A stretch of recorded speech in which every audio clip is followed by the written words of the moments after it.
En cierta ocasión, en una de las reuniones periódicas de las ramas,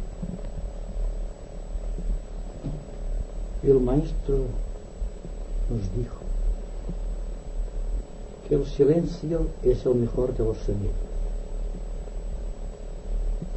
Y aquello parecía casi imposible de comprender. Cómo el silencio puede representar una forma de sonido. Y sin embargo, conforme fue pasando el tiempo, nos dimos cuenta verdaderamente que el sonido es una actividad objetiva y que el silencio es una actividad subjetiva.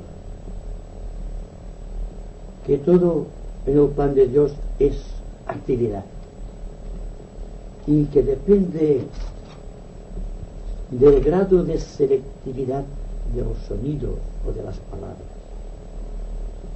y de la selectividad mística del silencio, donde se estructura la coraza del discípulo, la coraza con la cual tiene que repeler los golpes que da el mundo a todos aquellos que se apartan por ley de violación de su estamento, de la prohibición y de la serranía, de hablar en tanto no se haya producido el silencio en su interior. Me refiero al discípulo. Es algo que puede aplicarse a la vida organizada, sea cual sea el estamento social en donde el ser humano desenvuelve sus actividades. Hablar es un sonido, pero si el sonido no arranca de este bloque inmenso de silencio, que es supremamente espiritual, la palabra contiene desorden ambiental. No se trata de hilvanar intelectualmente una serie de sonidos que responden a sonidos mayores como pueden ser las ideas. La idea es un sonido. Sino que el proceso tiende a oscurecerse, a completarse dentro de un sinnúmero de argumentos sólidos e intelectuales, tratando de arguirse en favor de una forma de pensar, de una forma de hablar, de una forma de sentir. Es así como han nacido las creencias, las doctrinas dentro de la humanidad. Entonces, si la persona sabe aquilatar perfectamente el valor del silencio, encontrará dentro del silencio la fuerza que precisa para poder hablar con oportunidad y con entera impersonalidad. Al discípulo que recién ahora, por ejemplo, entre en unas ramas y se le aplique la ley de los fuertes y se le exija silencio como premisa para penetrar dentro del santuario místico donde está el maestro, tendrá que hacer un examen de conciencia y darse cuenta de si realmente puede penetrar ya en este umbral de las un umbral periférico donde ya debe empezar a aprender a callar, no a hablar correctamente, a callar, porque no se puede hablar correctamente si el alma del discípulo o del ser humano, sea cual sea su grado de evolución, no haya aprendido a silenciar todas sus actitudes. La distinción entre el silencio de palabras el silencio de pensamiento, el silencio de actividades. Es muy distinto. Pero cuando yo hablo del silencio de las ramas, me refiero al conjunto de este silencio de pensamientos, de ese silencio de palabras, de ese silencio de actitudes. Una actitud de conciencia es un sonido, un pensamiento es un sonido, una palabra es un sonido. Entonces, para que la palabra surja realmente edificante, comprensiva, sencilla, que pueda llegar al corazón de las gentes, debe surgir forzosamente de ese silencio místico que establece el alma cuando ha aprendido a callar. El mundo cree que en unas ramas se aprende a hablar, y no es este el caso. En unas ramas se aprende a callar, porque el mundo habla constantemente, desordenadamente, demasiado. Está llenando el ambiente de una serie de vibraciones que tienen que ver con el ambiente social que nos rodea. De tanto hablar, de tanto mariposear alrededor de las palabras, de tanto querer infundir respeto a su alrededor por la palabra, el hombre, el ser humano, ha ido perdiendo su capacidad de silencio.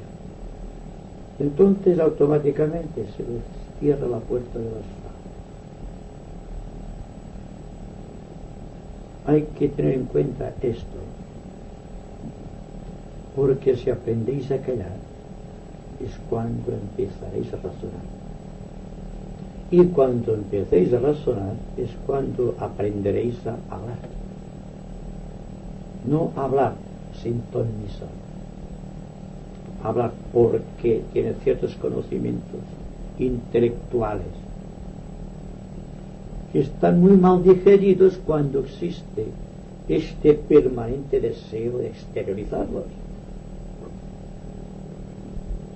Si todo el valor de las palabras que podamos emitir las refundiésemos en su completa estructura y las depositásemos en el corazón, los dejásemos allí arranconados, esperando el día de la oportunidad, entonces veríamos que hay una etapa dentro de nuestra vida que es de silencio. No me refiero al silencio místico de los místicos del pasado, de los quietistas de la Edad Media, y de aquellos que están tratando de buscar a Dios por el sendero del misticismo más complejo, más lleno de dificultades, sino que en la práctica del escuchar atentamente estamos adquiriendo el silencio. ¿Os habéis dado cuenta cuando escucháis a otra persona que quien escucha la mitad de sus oídos está hacia dentro de sí mismo, que solamente escucha con media parte de sí mismo, con una sola oreja?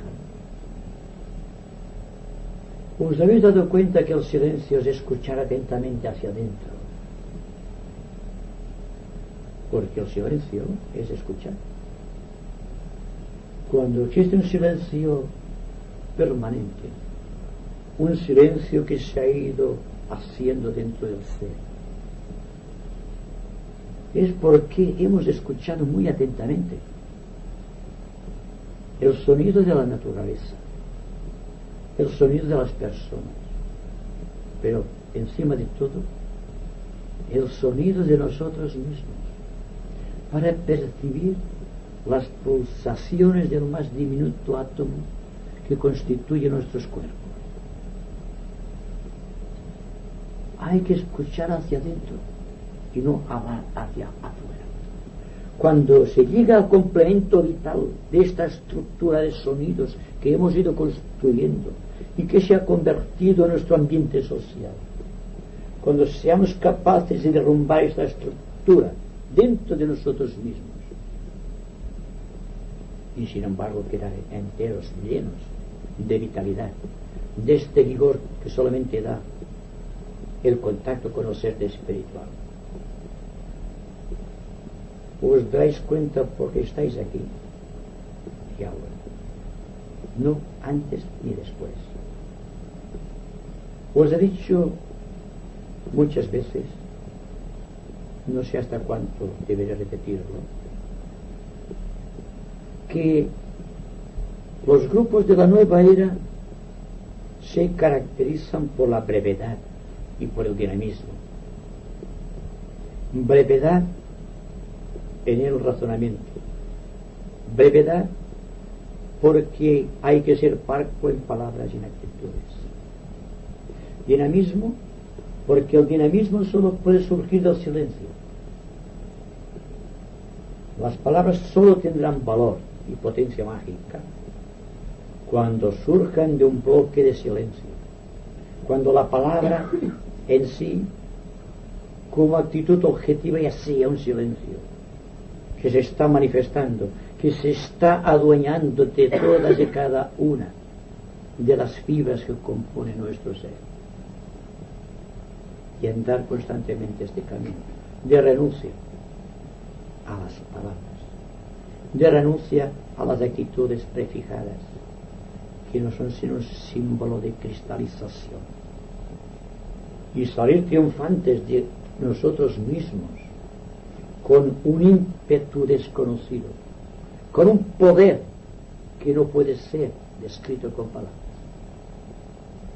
y darnos cuenta que la magia de la palabra, cuando uno es mago, es decir, cuando la palabra, el mantra, la voz, el verbo arranca del fondo del ser, que no tiene problemas o dificultades en su propio ser, os dais cuenta entonces de lo que es realmente la magia.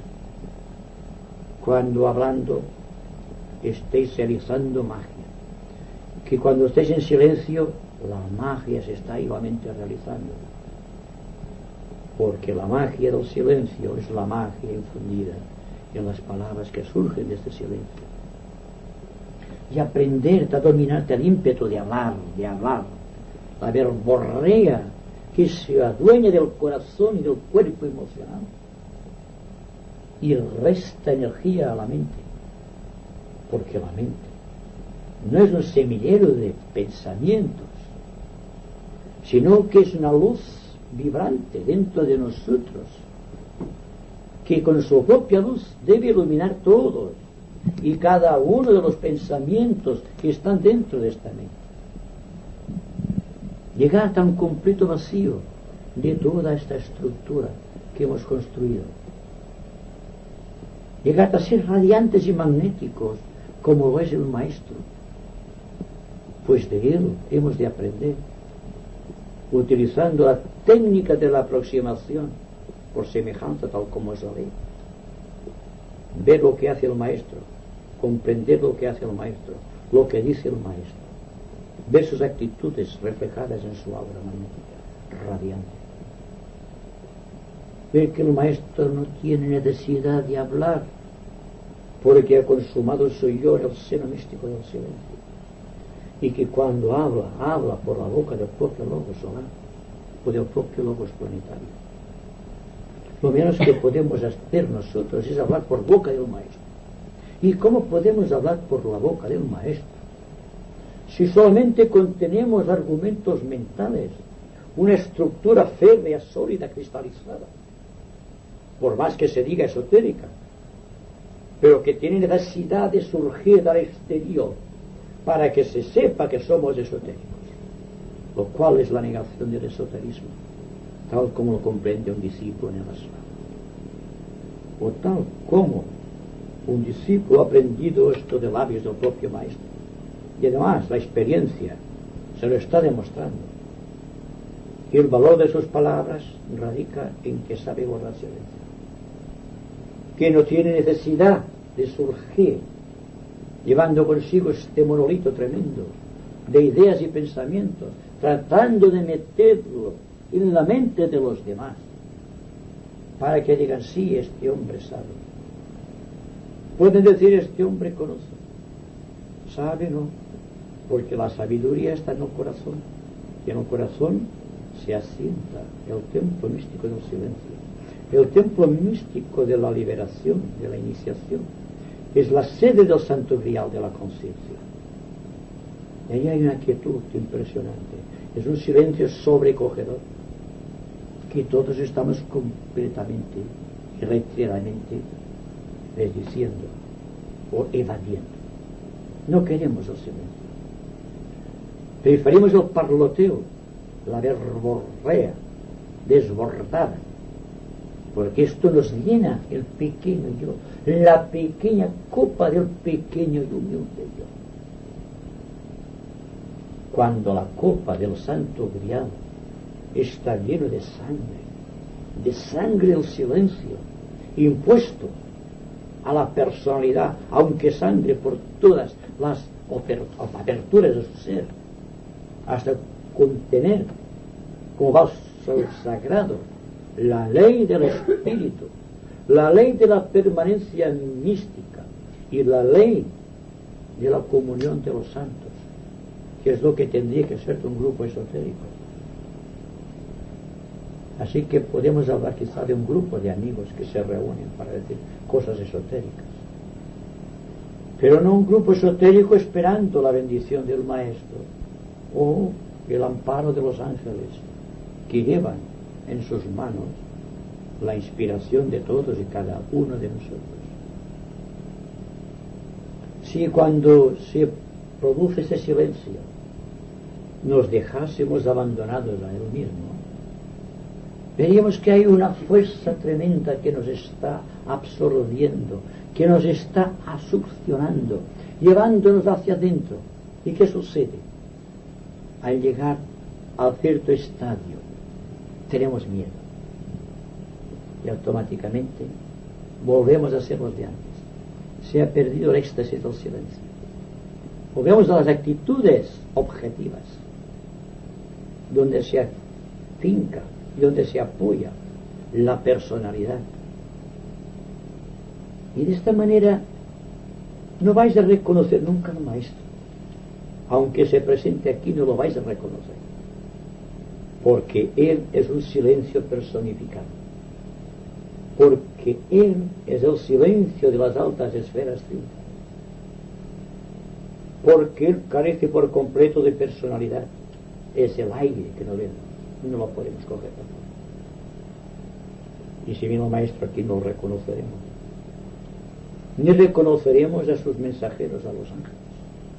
Y aunque hablemos de ángeles, de devas y de toda la corte angélica, continuaremos establecidos en el seno de nuestra propia personalidad, viviendo de las migajas de pensamientos albergados en nuestra mente a través de los siglos, sin potencia creadora, sin fuerza para emprender este largo viaje que conduce al santuario místico del grial o del silencio.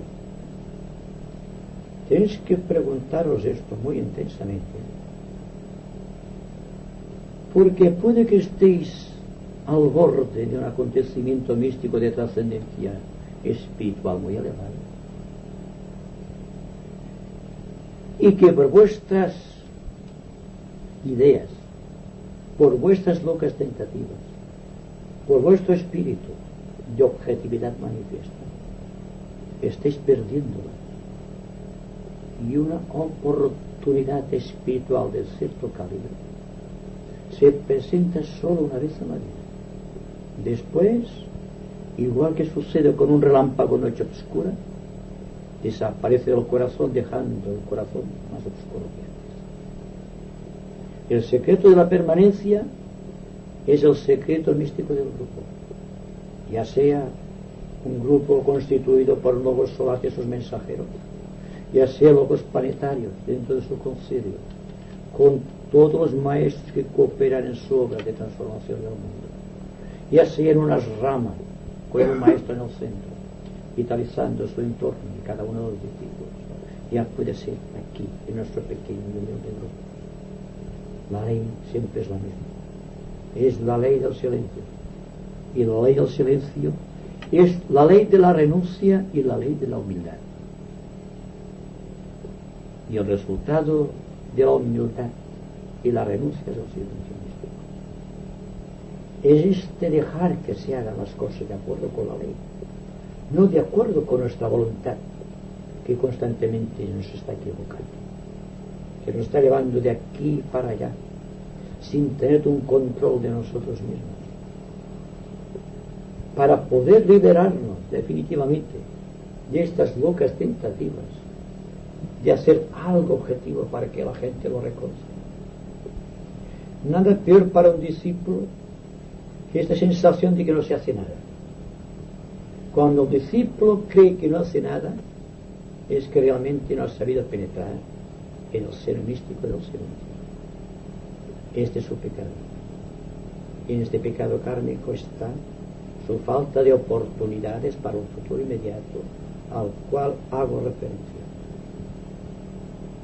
Si Cristo debe acercarse a la tierra, si tiene que manifestarse entre nosotros al final del siglo, como se dice esotéricamente, sea cual sea el nivel donde se manifiesta, solo será posible si existe mucho silencio en el mundo, porque fue el ruido del Imperio Romano, el ruido de los judíos y el ruido de los que no comprendieron, los que acabaron con su vida mística, los que perdieron la oportunidad de recibir el Santo Grial en su propia época y no esperar que fuese el tiempo el que depositara el Santo Grial en el corazón de aquellos remanentes cristianos que se esforzaron. Quizá muchos de nosotros pertenecemos a algunos de aquellos remanentes que no claudicaron, que no le abandonaron y que continuaron los panos sutiles trabajando para que Él pudiera afirmar su presencia nuevamente en el mundo. Pues si estamos enfrente de situaciones tan extraordinarias, si la vida que nos rodea es tan fútil y tan poco interesante, pero que cautiva nuestro corazón al extremo de llenar el corazón y la mente de complejidades y de falta de atención hacia nosotros y hacia los demás, de falta de atención hacia las circunstancias que nos rodean, de falta de amor los unos con los otros hacia los otros, ¿qué podemos esperar? La disolución correcta sea el correcto medio de terminar con esa situación. Y os lo digo con toda seriedad y honradez, depende de vosotros el que podáis tener un cierto contacto con una rama al cual me honro pertenecer, del cual recibo toda información, algo que todavía no se ha escrito en los libros, pero que estoy esperando un momento para comunicar, y que frente a una oportunidad, no por mí, sino aquel por el cual vivo y siento, y le seré fiel mientras viva y después que muera. Esto sí que me da pena. Esto sí que me hace preguntar a veces si después de tanto tiempo de decir lo mismo en diferentes palabras, estáis todavía en el mismo sitio que empezamos, en ciertos aspectos. La ley del justo es la ley del humilde. La ley del humilde es la ley del silencio. Y la ley del silencio es la ley de aquellos que pueden hablar en presencia del Maestro. Y que al hablar no pueden ofender. Porque el yo que ofende ha desaparecido por completo de sí. Solamente queda el silencio impresionante, el silencio inmanente, que se está constantemente fundiendo con el silencio trascendente de la propia divinidad encarnada por el maestro, o encarnada en cualquier rama de la jerarquía, realmente digno de este mundo, y continuar nuestra ruta sin preocuparnos más que de ser justos y honrados en nuestro acontecer. Este es lo mejor de los servicios. Esta es la mejor prueba de que se está en una rama de la jerarquía, o que se está enlazado con una rama de la jerarquía, sea cual sea el nivel al cual se hace referencia o al cual podamos pertenecer.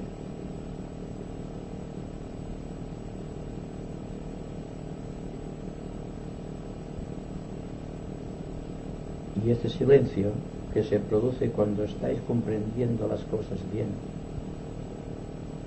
no porque os los diga yo, sino porque os dais cuenta en este momento de que realmente lo único que os puede salvar del caos envolvente, de este marasmo social, de esta gran precipitación kármica de la vida de la naturaleza,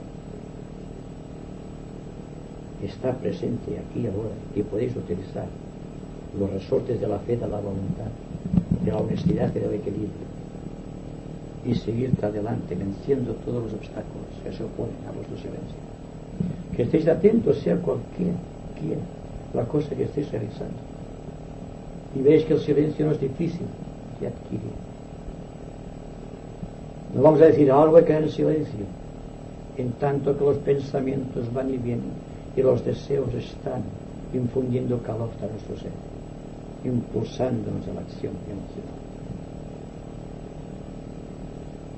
Sino que cuando estáis muy atentos, como estáis ahora, se produce un silencio, repito, una expectación, que es donde tenéis que refugiaros frente a las acechanzas del yo inferior. Esto vence todos los obstáculos y pone en contacto el ser con toda la naturaleza, hasta el punto de que el silencio se está convirtiendo en el verbo. Entonces iréis por el mundo con el verbo en cualquiera de vuestras expresiones. Aún la más humilde contendrá el verbo de la propia divinidad. Será el aspecto expresivo de aquella conquista, de aquella riqueza interna que habéis atesorado. Será la liberación, el premio de la humildad, no la codicia de las palabras,